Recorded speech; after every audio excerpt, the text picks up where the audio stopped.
चाहे ज्ञानी हो चाहे भक्त हो, जब वो चरम अवस्था को पहुंचता है तो उसके चेहरे से शांति टपकती है। कोई भी द्वंद्व उसके हृदय में हलचल नहीं पहुंचा सकता, कोई भी भोग उसके हृदय में कामना नहीं पैदा कर सकता। जैसे ऊषर में कितना भी सुंदर बीज बो अंकुरण नहीं हो सकता, ऐसे भक्ति की प्रथम अवस्था शांत भाव में पहुंचे हुए महापुरुष के हृदय में कोई भी भोग कामना नहीं पैदा कर सकता। नहीं स्वात्मा रामम विषय मृग तृष्णाम भ्रमयति।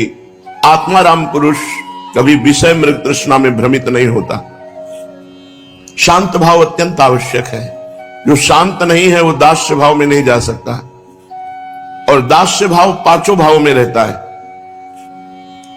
चाहे वो शक्य भाव हो तो दास्य की प्रधानता रहती है, चाहे वात्सल्य भाव हो तो सेवा भाव दास्य की प्रधानता रहती है, चाहे कांता भाव हो तो भी अपने प्रीतम को सुख पहुंचाना दास्य भाव की प्रधानता रहती है, चाहे सहचरी भाव हो इसमें भी दास्य भाव की प्रधानता रहती है। युगल सरकार को आठों पहर सेवा सुख के द्वारा आनंद पहुंचाना। जब तक सेवा की भावना, सेव्य को सुख पहुंचाना ये नहीं आती तब तक ये पांचों भाव नहीं है।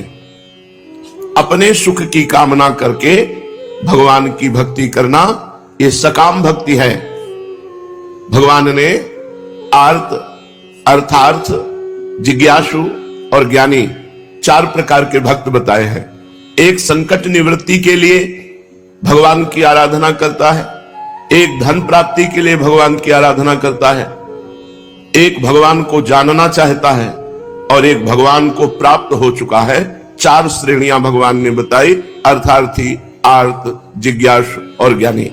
पांच भाव बताए, शांत, दास्य, सख्य, वात्सल्य और गोपी भाव। अखिल कोटि ब्रह्मांड नायक भगवान श्री हरि थोड़ी सी सेवा को बहुत करके मानते हैं। राई के समान सेवा हो जाए तो सुमेरु पर्वत के समान मान लेते हैं। तभी वो अपने श्रीमुख से अर्जुन जी के लिए कहे, कृतोहम चार अर्जुन, अर्जुन ने मुझे खरीद लिया है। भगवान को कोई कैसे खरीद सकता है? भाव के द्वारा।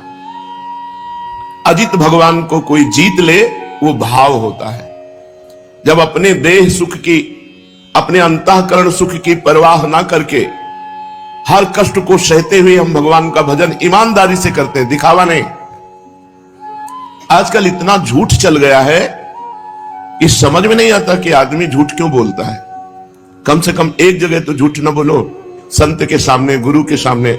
झूठ एकदम प्रकाशित होता है। आप झूठ बोलो, आप समझते हो सामने वाला समझ नहीं रहा, और समझे ना समझे, लेकिन जिनके कांटे पे भगवान चढ़े हुए हैं, तुम्हारी चेष्टा केवल बताती है कि तुम झूठ बोल रहे हो, तुम्हारा दर्शन बताता है कि तुम झूठ